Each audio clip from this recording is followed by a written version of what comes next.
Hello guys, this is SVK and today I'm going to show you about how to make your phone faster than before. So before starting the video, please subscribe my channel and click the bell icon for more updates. So let's get started guys.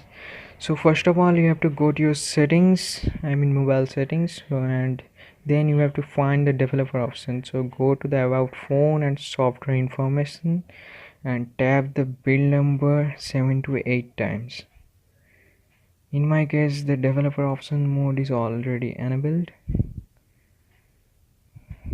So after that, you have to open the developer options mode,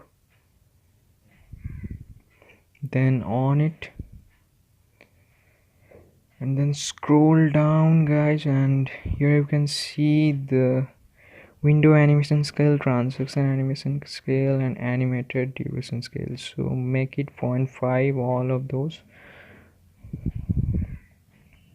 And here it is. My phone looks very faster than before, and the animation is faster working now, so you can see the phone is a little bit faster than before.